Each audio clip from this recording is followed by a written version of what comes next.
Kunjavihari Jaya Radha Madhava Kunjavihari Gopi Jana Vallabha Giribadadhari Jaya Gopi Jana Vallabha Giribadadhari Yasodanandana Bhajajana Ranjana Bhajajana Ranjana Yamuna Tira Banachari Muna Tira Banachari Jaya Radha Madhava Kunjavihari Jaya Radha Vihari Gopi Jana Vallabha Giribadadhari Jaya Vallabha Giribadadhari Yasodanandana Bhajana Ranjana Sodanandana Bhajana Ranjana Yamuna Tira Banachari Yamuna Tira Banachari Jai Om Vishnupad Paramahansa Parvachakacharya Ostatera Setta Sri Srimad His Divine Grace Srila A.C. Bhaktivedanta Swami Srila Prabhupada Ki Jai Om Vishnupad Paramahansa Parvachakacharya Ostatera Setta Sri Srimad His Divine Grace Srila Bhaktisiddhanta Saraswati Prabhupada Ki Ananta Koti Vaishnavini Ki Namacharya Srila Haridas Thakur Ki Prem Shri Kaho Shri Krishna Chaitanya Prabhu Nityananda Shri Advaita Gadadhar Shri Vasadi Gaur Bhaktavinda Ki Shri Sri Radha Radhanath Ki Gaura Hari Ki Shamakund Radhakund Giri Govardhan Ki All glories to the assembled devotees. All glories to the assembled devotees. All glories to Sri Guru and Sri Gauranga.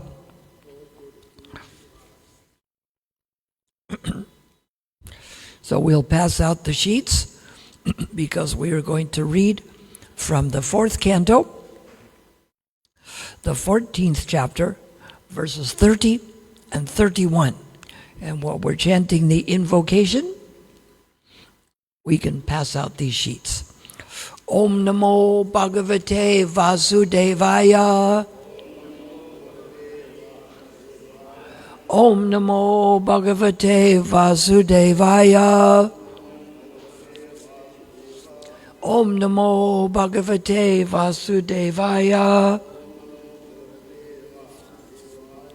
Om Namo Bhagavate Vasudevaya.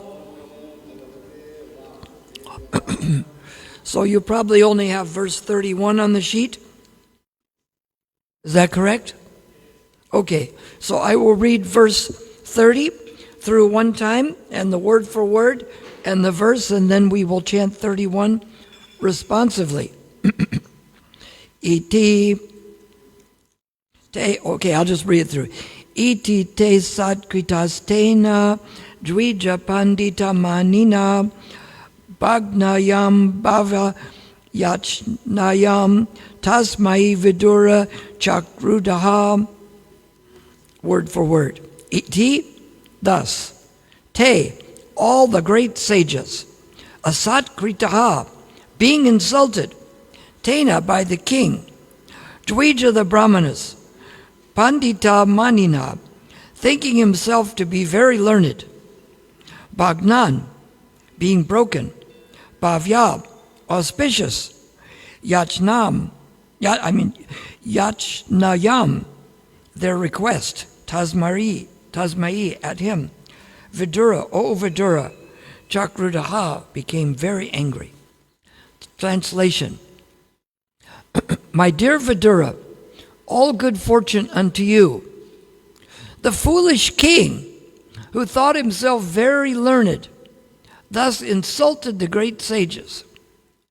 And the sages, being broken-hearted by the king's words, became angry at him. Is King Vena in trouble now? Let's see. Or should we save that for tomorrow? No, we better read it today. Okay. Text 31. Hanyatam. I'm sorry, I saw that wrong. Hanyatam. Hanyatam Esha Papaha Pakriti Darunaha Jivan Jagad Asu Kurute Basmasad Dhruvam Hanyatam Esha Papa Prakriti Daruna Jivan Jagat Asu Kurute Basmasad Dhruvam Hanyatam Esha Papad Prakriti Daruna Jivan Jagat Asu Kurute Basmasad Dhruvam Hanyatam Esha Papa Prakriti Daruna Jivan Jagat Asu Kurute Basmadruvam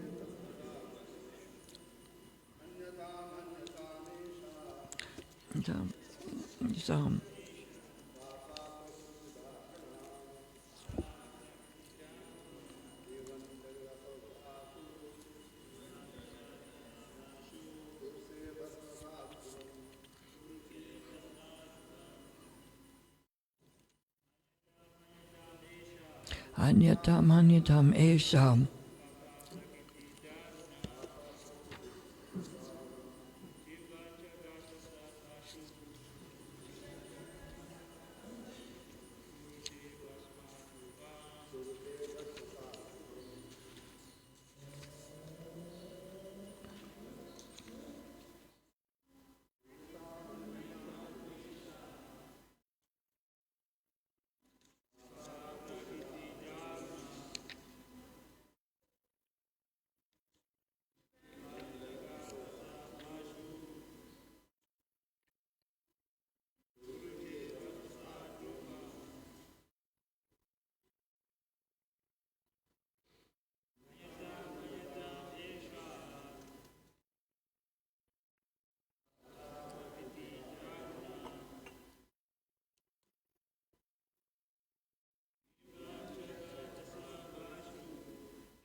Okay, Hanyatam, kill him. Hanyatam, kill him. Esha, this king. Papa, representative of sin. Prakriti, by nature. Daruna, most dreadful. Jivan, while living. Jagat, the whole world. Asu, he. Asu, very soon. Kurute, will make. Basmasat, into ashes. Dhruvam, certainly. Translation. All the great saintly sages immediately replied, kill him, kill him. He is the most dreadful sinful person. If he lives, he will certainly turn the whole world into ashes in no time. So repeat after me. All the great sages immediately cried, kill him, kill him. He is the most dreadful sinful person. If he lives, he will certainly turn the whole world into ashes in no time. Purport by His Divine Grace A.C. Bhaktivedanta Swami Srila Prabhupada. Saintly persons are generally very kind to all kinds of living entities, but they are not unhappy when a serpent or a scorpion is killed. It is not good for the saintly persons to kill, but they are encouraged to kill demons, who are exactly like serpents and scorpions. Therefore, all the saintly sages decided to kill King Vena, who was so dreadful and dangerous to all human society. We can appreciate the extent to which the saintly sages actually controlled the king. If the king or government becomes demoniac, it is the duty of the saintly person to upset the government and replace it with deserving persons who follow the orders and instructions of saintly sages. So it's saying here that if someone is detrimental, that they can be removed or killed. So you think it's a bad idea to kill. It's just like in many countries in the world and America, they took away the death penalty because they think it's cruel to kill people. They say it doesn't deter crime for the death penalty, but if someone gets the death penalty, how many times do they commit crimes after that? I think it would deter it. If you knew you could get the death penalty, then you would be more careful about a crime. Because if someone's a major criminal and has money, they can get arrested and they get bailed out and they can spend years fighting it and they may never have to go to jail. But if it's a death sentence, you can't get out on bail. You have to stay in the jail until the trial is done. Just like there's a trial going on down the street, that person is still in the jail, right? You heard of this that happened? In December, the one person killed his girlfriend with a hammer.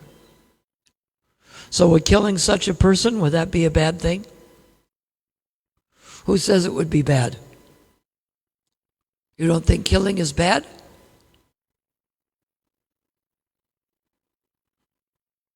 Then he shouldn't have to do it. You know what the mafia guys say? If somebody is going to go to jail for a crime, is, oh, I don't want to go to jail for so long. They say if you can't do the time, don't do the crime. So people need to know, just like as King Venu should have realized that this was coming. And so in this case, is it violence to just go and attack a person? That's violence, isn't it? But if someone is pulling a knife and you grab a cricket bat and you hit him, is that violence? Actually, you're stopping violence. So in this case, they're stopping the violence. But maybe, so this way, if we just decide someone is bad, we can go ahead and punish them or kill them without any recourse with them or without trying to give them good instructions first? Don't you think maybe these sages should have asked him and give him good instructions? Should they have done this? Yes? They should have, huh? Then why is there no instructions in this verse? Who knows? Why? Let's see. Let's go back over that. Let's see how many chances they gave him. Let's go back here. First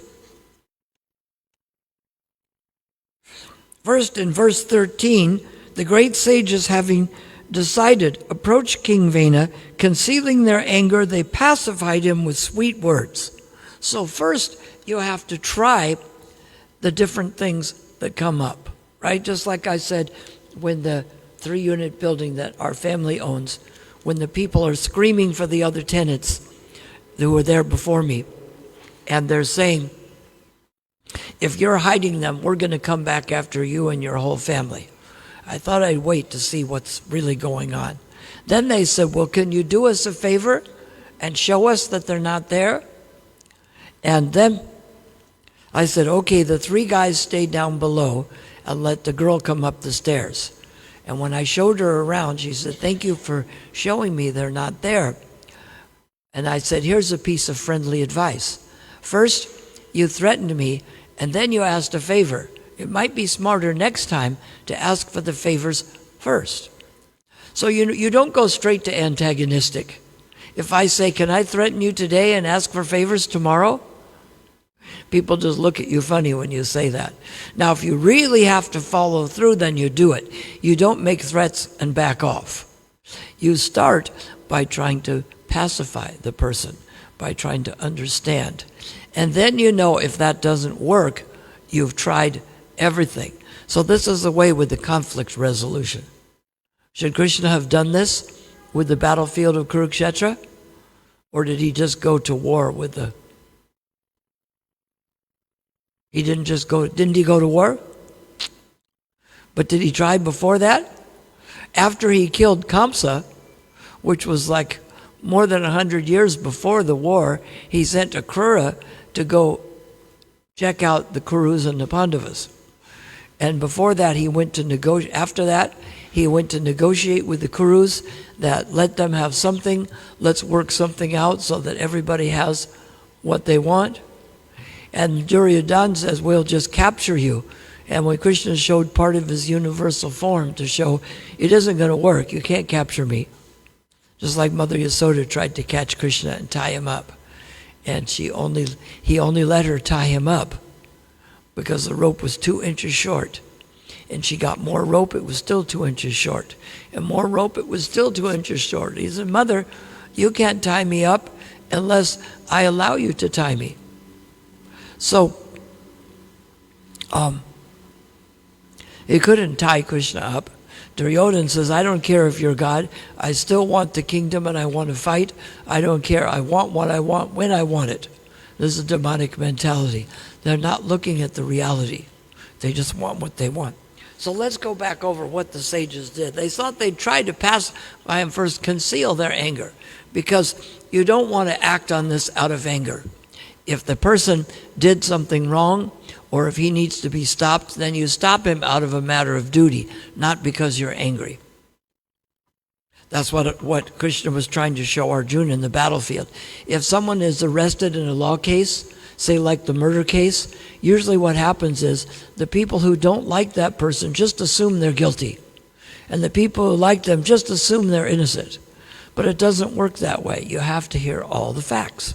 So, what did the sages say? They said, we have come to give you good advice. Kindly hear us with great attention. By doing so, your duration of life, your opulence, strength, and reputation will increase. Sounds good to me. Verse 15. Those who live according to religious principles and who follow them by words, mind, body, intelligence are elevated to the heavenly kingdom, which is devoid of all miseries. Being thus rid of material influence, they achieve unlimited happiness in life. Sounds like this is good information. If you had any intelligence, you would take this, wouldn't you? The sages continued, O great hero, for this reason you should not be the cause of spoiling the spiritual life of the general populace. If their spiritual life is spoiled because of your activities, you will certainly fall down from your opulent and royal position. Verse 17. The saintly persons continued, when the king protects the citizens from the disturbance of mischievous ministers, as well as from thieves and rogues, he can, by virtue of such pious activities, accept taxes given by his subjects. Thus a pious king can certainly enjoy himself in this world as well as in the life after death. This was the idea brought out in the American Revolution. You can't have taxation without representation. The ministers and the king have to be representing the people. If they're not representing them, and we don't just mean in name only, if they're not representing them, then how can they take taxes from them? Then they say, a king is supposed to be pious, in whose state cities and general populace strictly observe the system of 8 social orders of Varna and Ashram, where all the citizens engage in worshiping the Supreme Personality of Godhead by their particular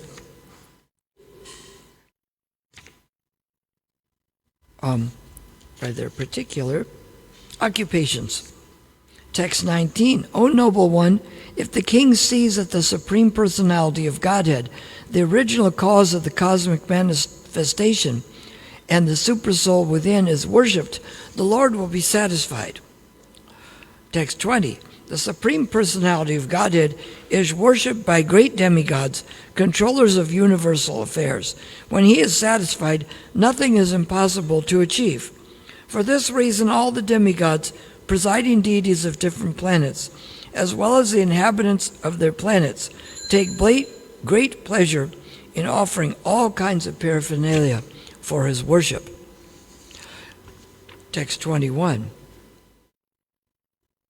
Dear King, the Supreme Personality of Godhead, along with the predominating deities, is the enjoyer of the results of all sacrifices in all planets.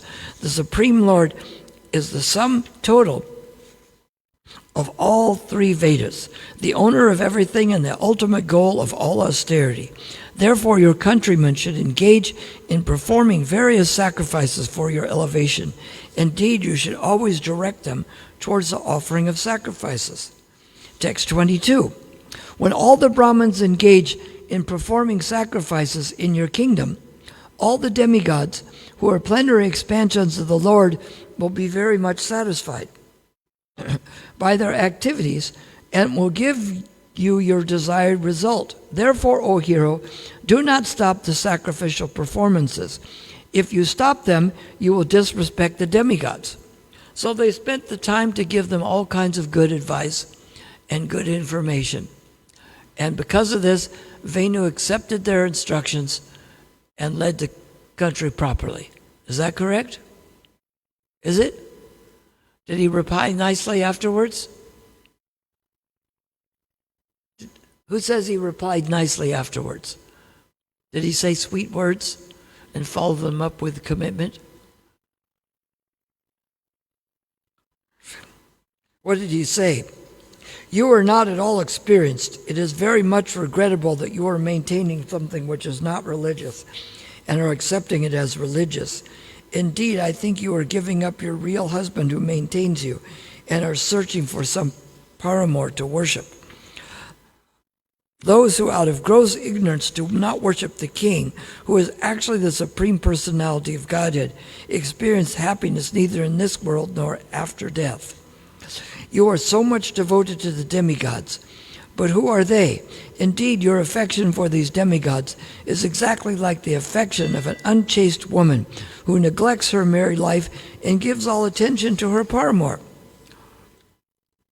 Lord Vishnu, Lord Brahma, Lord Shiva, Lord Indra, Vayu, and the master of air Yama, the superintendent of death, the sun god, the director of rainfall, Kuvera, the treasurer, the moon god, the predominating deity of the earth, Agni, the fire god, Varuna, the lord of waters, and all others are great and competent to bestow benedictions, or to curse all who abide in the body of the king. For this reason, the king is known as the reservoir of all the demigods, who are simply parts and parcels of the king's body. Vena continued. You're thinking, isn't he done yet, right? After all this, aren't you done yet? And talk about dropping names, Lord Brahma, Lord Shiva, Lord Indra. For this reason, O Brahmanas, you should abandon your envy of me, and by your ritualistic activities, you should worship me and offer me all paraphernalia. If you are intelligent, you should know that there is no personality superior to me, and who can accept the first oblations of the sacrifices. So it sounds like they gave him all the good advice possible. And it sounds like he came back with words that were not only insulting, that show that he can be dangerous. So if someone is coming to attack, you can kill them. And in this case, he's ready to attack. He's ready to inflict harm on the citizens. And so the sages, who are ordinarily very merciful, they had to decide at this time that he needed to be killed, or he will destroy the whole kingdom. So we think, well, do we stop the person who is going to commit atrocities, or do we first try to appease them and give them good instructions?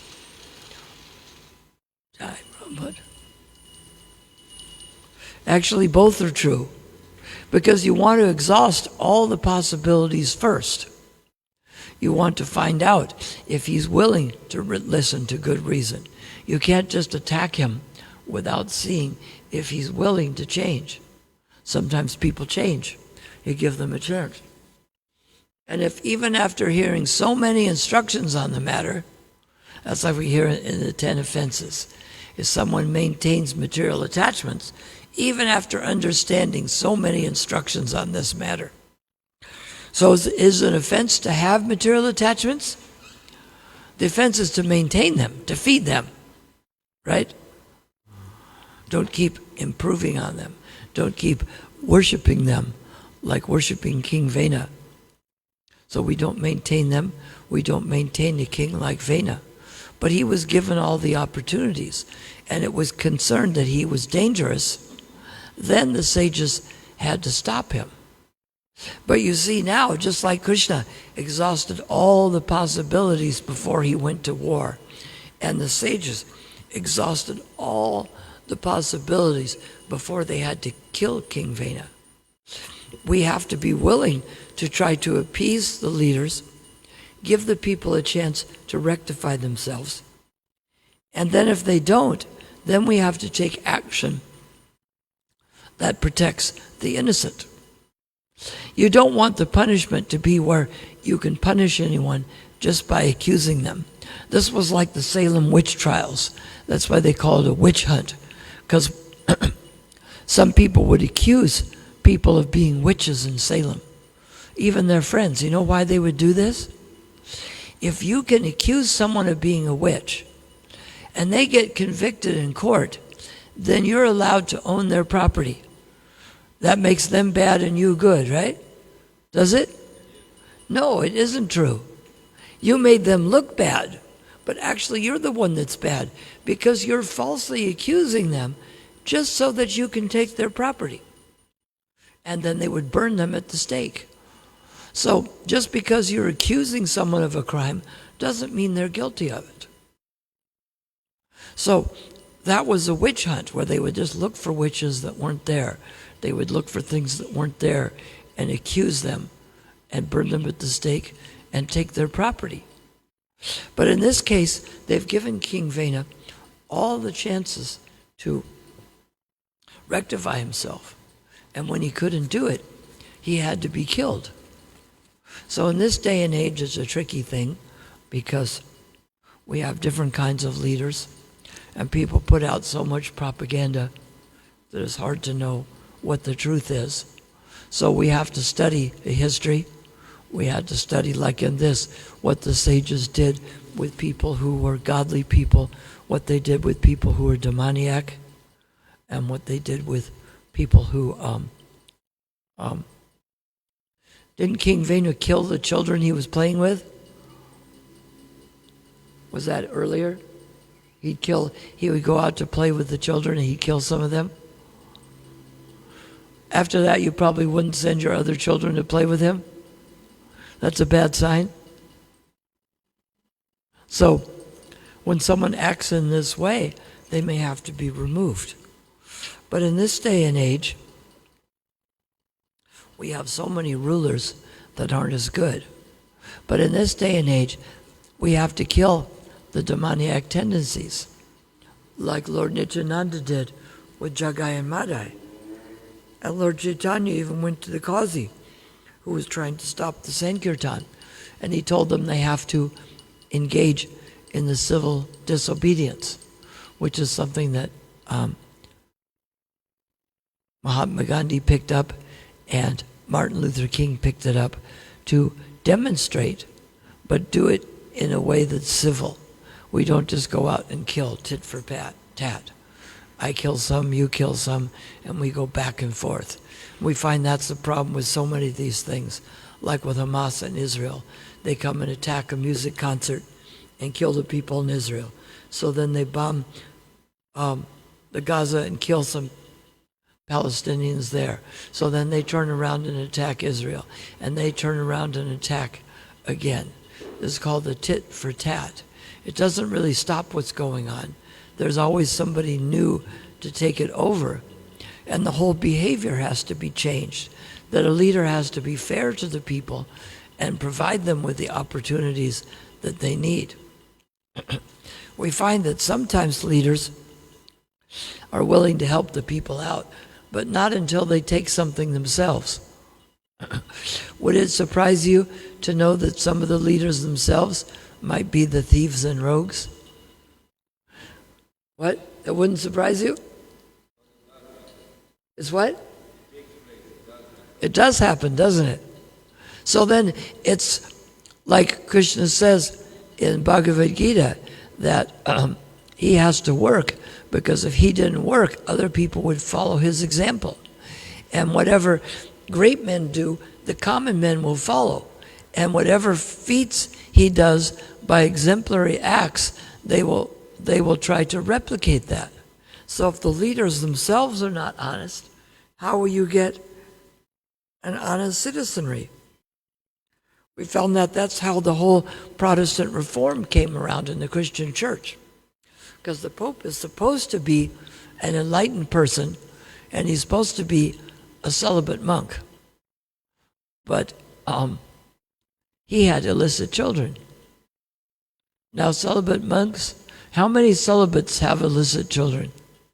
1, 5, 7, 12? Who knows the answer to that? How many celibates have illicit children?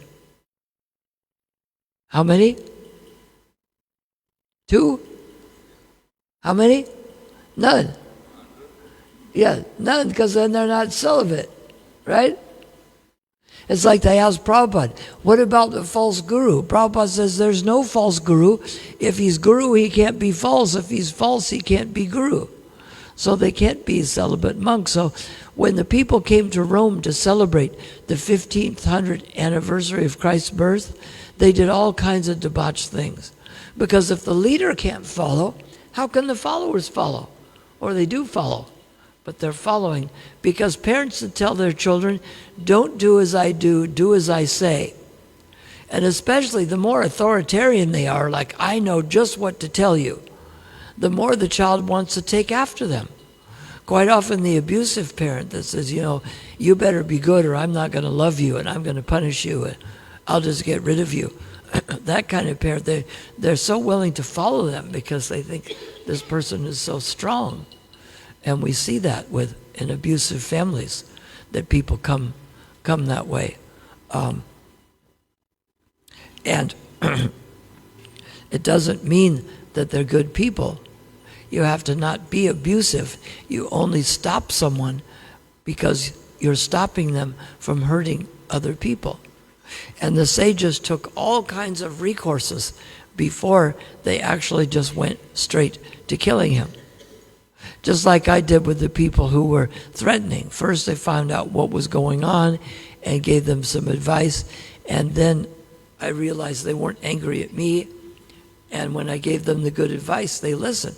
But King Venu got plenty of good advice here, and Venu did not take the advice at all. Did he? He just wanted to be the supreme controller. And that's why they abolished monarchy in this age. Because if they have democracy, the person who's elected won't abuse their power, correct? Is that true? Or are there some examples where people who've been elected abuse their power? It is true, but they don't think they have a divine right.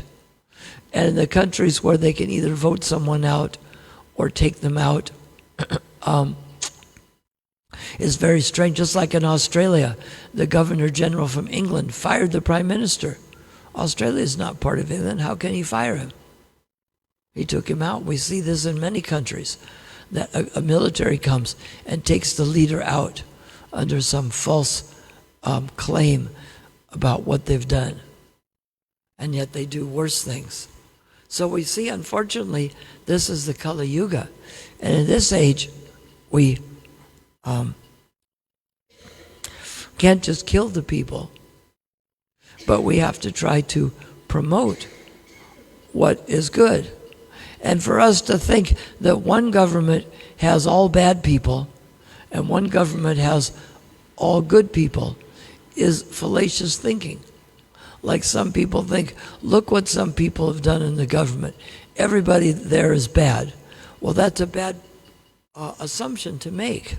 Some leaders are worse than others. Some were capable.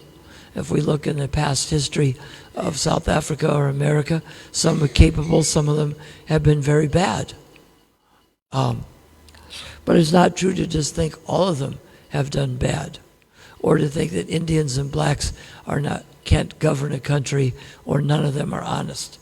There's some that are honest, and you have to try to look for those. And if not, if somebody comes along that's honest, then you have to appreciate that person. Because in this Kali Yuga, it used to be in other ages, people who were born in Brahmin families were automatically Brahmins. But it says in Vedas now that Kalo Sudra Sambhava, that in this age everyone is born as a Sudra. They have to have the right activities. So if we can train people, regardless of where they come from, especially from an early point in life, Prabhupada says, if trained from an early point in life, or even a late beginner, or at the time of urgency, it's just like a Jamio was very old, and he was getting close to dying, and when the Yamadutas came to take him out of his body, was he a little perturbed about that? No, he was extremely frightened, because they just come and try to rip you out of your body. And his son was named Narayan, so he called Narayan, Narayan, Narayan. And by doing that, he remembered his relationship with Narayan, the personality of Godhead. And he became liberated from that. So a person can change their ways. And in this age, we try to help with that. But usually we just try to teach spiritual principles to people. Are there any questions or comments to this? Corrections, chastisements? Yes. Take the microphone. You have one? He has a hidden one.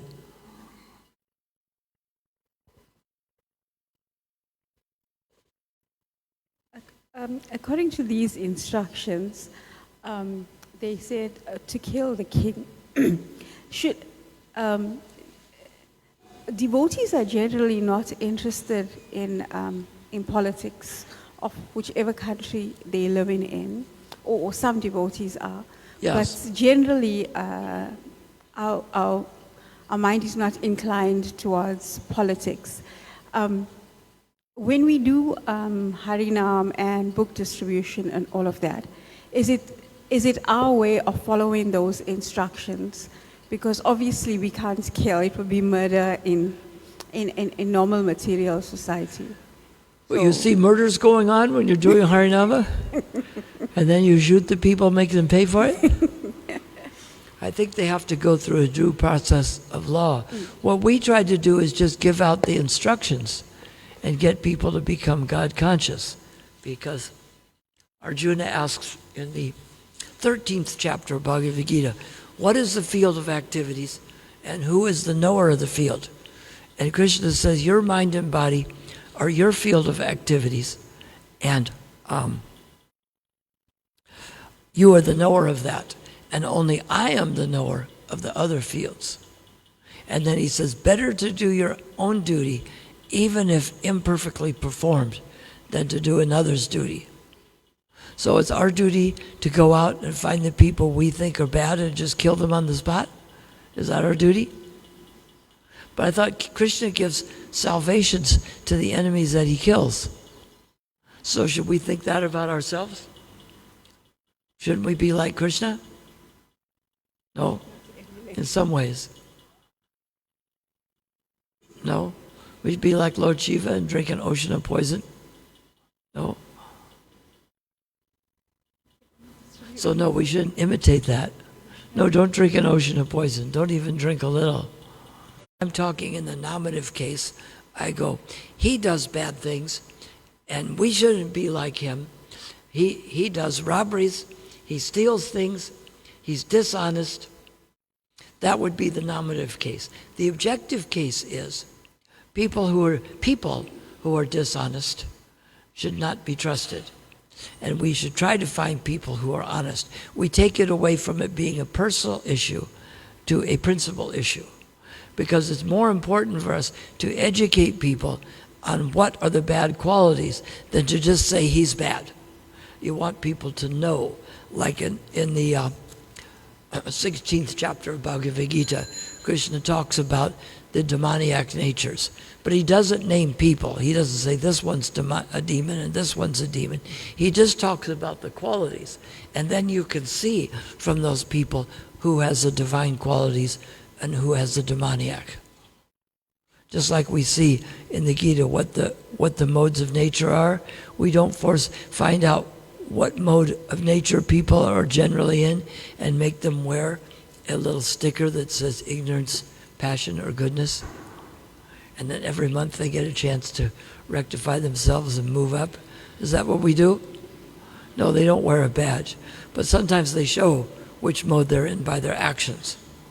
So it's not our job to go around and label people passion, goodness, ignorance. Our job is to give people information so that they can improve themselves. Any other question or comment?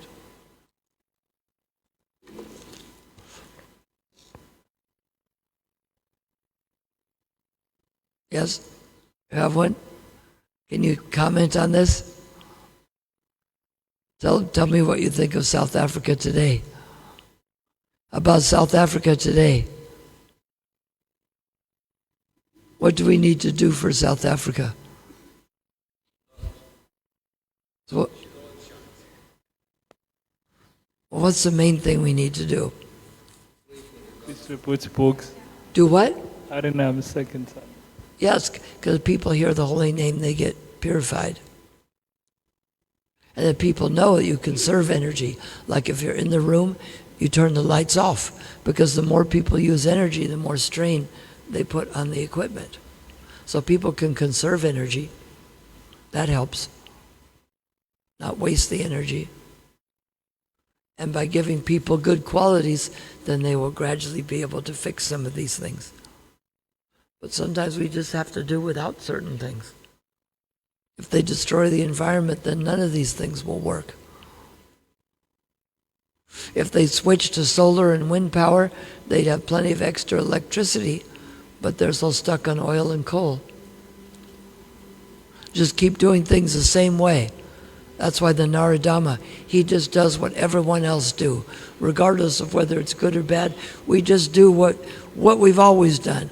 How are things always the same as it ever was, right? It's just the same. We just keep doing the same. Doesn't matter. So we shouldn't think like that. All right. Hare Krishna.